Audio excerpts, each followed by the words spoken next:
Assalamualaikum warahmatullahi wabarakatuh. Alhamdulillahillazi hadana lihaza wa ma kunna linahtadiya laula an hadanallah. Asyhadu an la ilaha illallah wa asyhadu anna Muhammadan abduhu wa rasuluhu sallallahu alaihi wasallam. La nabiyya ba'da. Allahumma salli ala Muhammad wa ala alihi wa ashabihi ajma'in.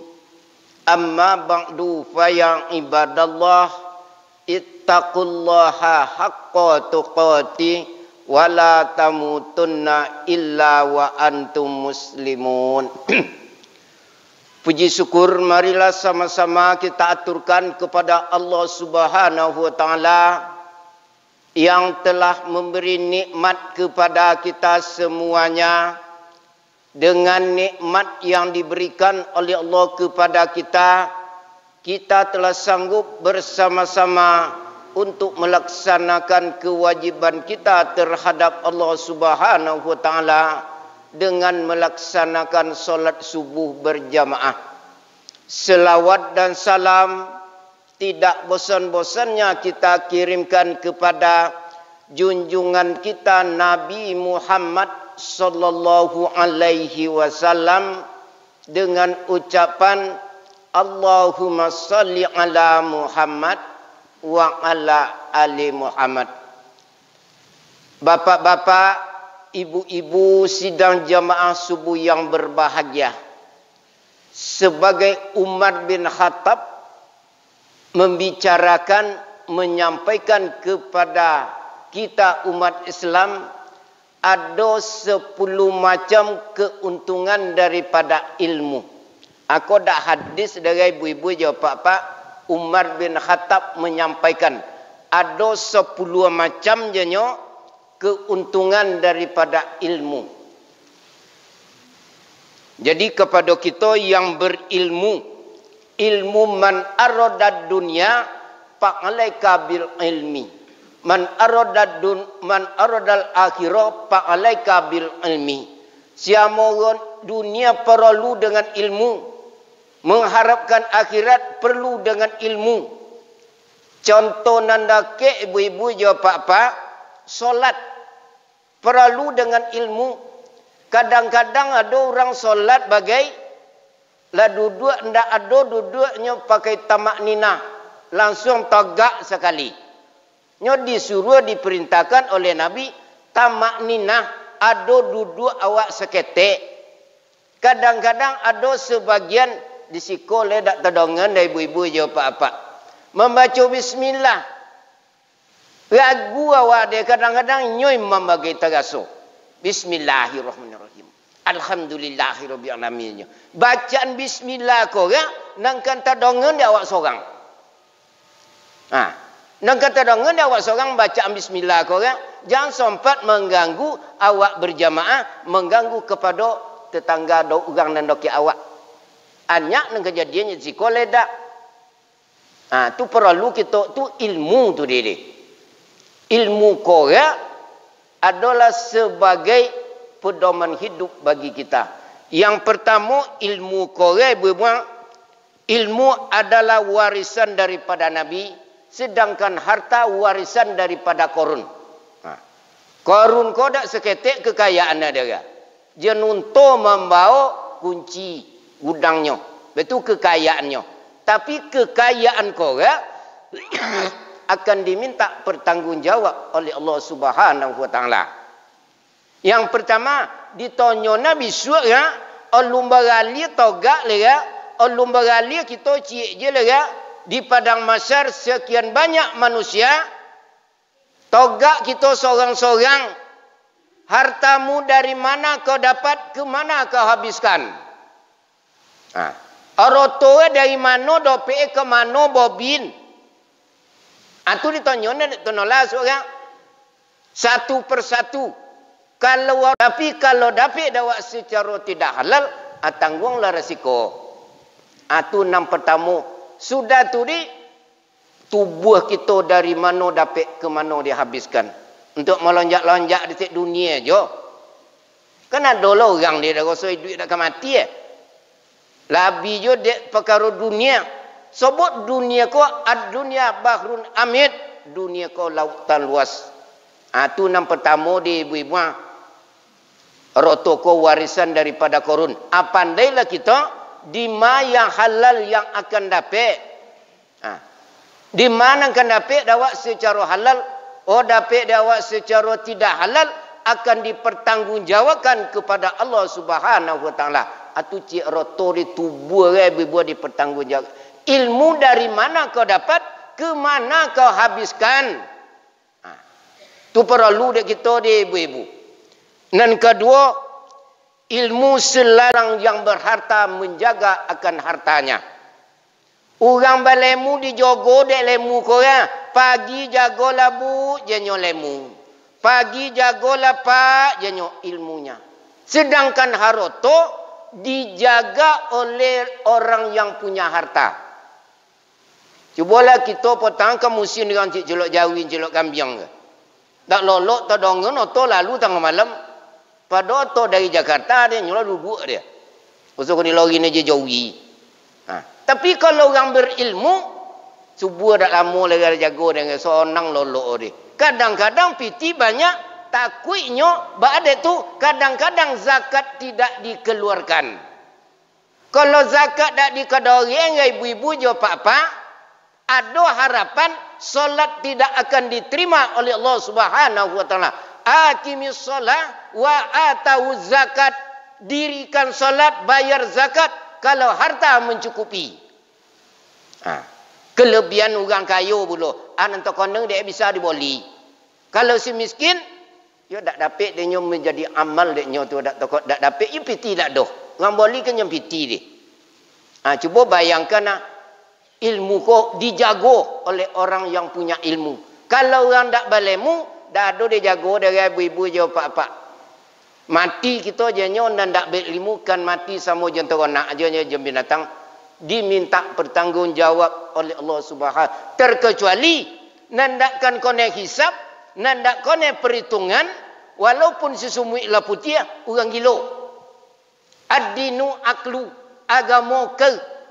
Kalau dak ada ke dah, dak kone kita dalam kewajipan dia. Kau kita nan di dalam soji, kau codik-codik sodor. Ke ada. Kalau orang dak boke, kerana ada orang dari mana-mana pun kita ke pi kumbua, ke padang segala macam, berjalan kitanya dicalir kita. Kadang-kadang ada makanan di tengah jalan ditoyi di makanan. Tapi kesihatan diberikan oleh Allah kepada orang gila. Lihat ada orang gila ndek batuk. Lihat ada orang gila ndek corona. Do tadi. Kalau orang sakit tak ada sebagai dia. Tapi kalau orang sehatnya, malam ni pagi ni bertutup muncung segala bertutup muncung ni. Batuk berkait je bulu dek batuk dia. Pi gang gilo le terang dek batuk Malam bo balik ngaji di pengian wewe. Condoh lolok orang dia. Ada sokai dia. Dah lepas pakai beg rongi tidak. Nan awak sehat, pakai beg rongi lai, kuangi negari berkipe lai, batuk dia bertamui duanya lutui dia. Aku kekayaan Allah ibu-ibu. Orang gila tak kena hisap dia. Ada sarnya. Ad-dinu aklu. Agama ke. Orang boke. Banyak nang kena. Cubalah jadi apa-apa nang masuk penjara ke orang boke dia. Korupsinya jadi-jadi. Kena dia. Jadi dia. Tetapi kalau orang gila. Tak ada kena cik dia ibu. Cubalah gaduh tu dompok. So jika kita nak mengaduh salah dia. Itu contoh nan dokek dia ibu-ibu. Yang ketiga, orang berilmu banyak kawan, orang yang berharta banyak lawan. Iya tak? Ibu-ibu apa-apa jadi guru, banyak nak murid ini. Banyak nak murid, lagai apa dia suat la pensiunnya la bungku Disopo dia nak murid ini. Kau dek lemu ya? Pak apa mau jual dulu di SR, dulu sekolah SR di SD dulu Pak apa jadi guru ya, apa guru kepala situ aja nyona ya, kini awak mau on apa kodok kau nak kucing dapat lu kau je nyona hari bulu ya. Mana pici awak dia kau nani ibu betul lah judi telinga awak dulu je nyo. Murid tidak ada yang lupa terhadap gurunya, guru lupa kepada murid, nak murid ni lah gadang-gadang lah gadi-gadi. Cubalah fikir kita, murid tidak ada yang lupa kepada gurunya. Guru lupa kepada sekian ratus yang nak murid nan diajarnya. Cuba bayangkan dek ibu-ibu tu dia. Jadi anak murid korang yang tidak sombong, tidak lupa kepada gurunya. Tapi kalau nan sombong dia ibu, dulu ibu ya, ambo dulu guru ibu ya, dia yo lupa ibu nak agi mu ibu mana, badai tu yo ibu lah gaek, lupa ibu lah pencet, cucu ibu kini ya, dia baru 7 boleh ibu banyak nak aku sana. Jualnya nak. Yalah piak kerak dia. Tunolah berbuat sekondak. Nang kompek ibu-ibu ilmu diberikan akan bertambah, sedangkan harta diberikan akan berkurang. Iya tak? Cubalah geng-geng kau apa-apa kini ke orang cik, kau tak ada pakai kawang dek orang. Ibu-ibu cuba geng-geng buat dia ke orang ke tolak kuang kini ke orang. Ilmu diberikan akan bertambah, sedangkan harta diberikan akan berkurang. Lemu dia gian ke orang bertambah. Kau guru-guru ada dia nak ngaji ni ada bare dak ngaji labi lemu dia nyo. Tak ada tadi. Makin dia gian, makin bertambahnya, tambahnya makin kuat ingatan kita. Abe tu de lemu dia. Adi bosan nyu kalau kita kau rebe-rebe 3 macam di dalam satu majlis taklim tu nang wajib diperhatikan dia. Tak boleh kita korang menyumbek telinga jan mata. Ba nyumbek telinganya mata. Orang ngajinya lolok. Tu nyumbek telinganya mata nombor dia. Menyumbek telinga jemput kaki, orang ngajinya lari. Tu menyumbek nombor dia. Menyumbek mata jan lidah, orang ngajinya mota. Bagi nan putih-putih semua dah tentu dia dah nyumota aja dia. Sedangkan si anak mengecek di waktu kotik berketubah, solatnya batal, Jumatnya batal. Tak boleh dah mengoton orang sekadar mencoliknya kan. Ambo pernah ibu-ibu di satu masjid, ambo ketubah, ambo koton. Kalau tak sana mendongeng kotik berketubah, kadariknya ambo.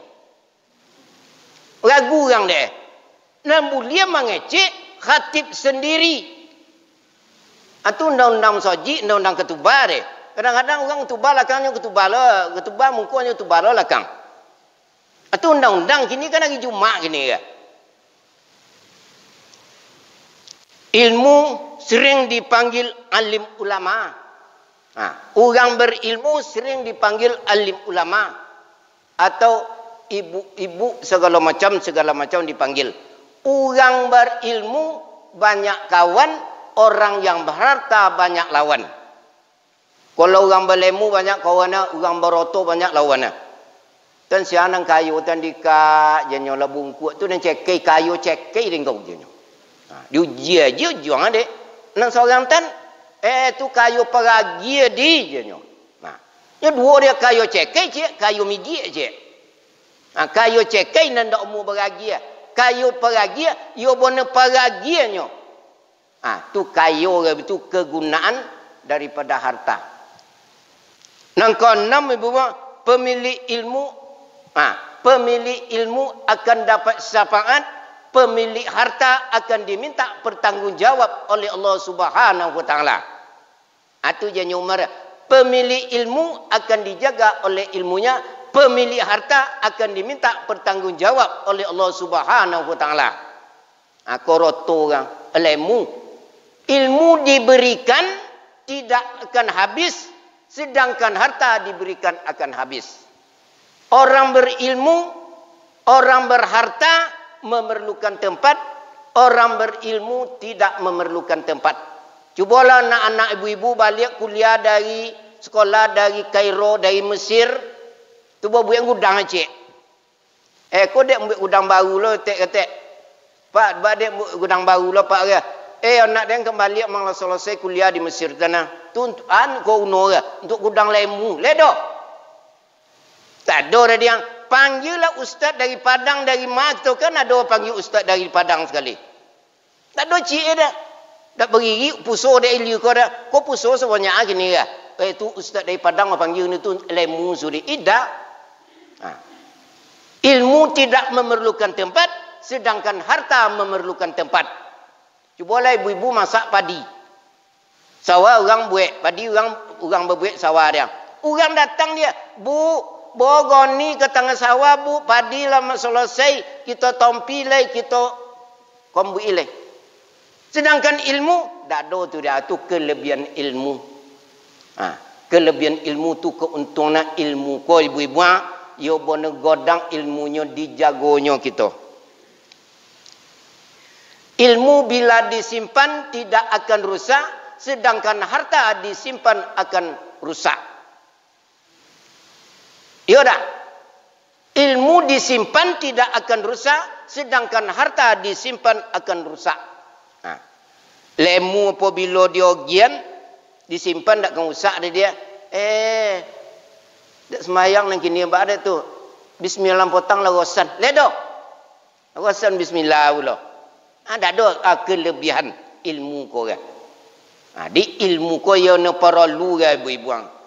Tak kan orang yang paling kalau kau bau menggigit dioyo kandang menggigit dia.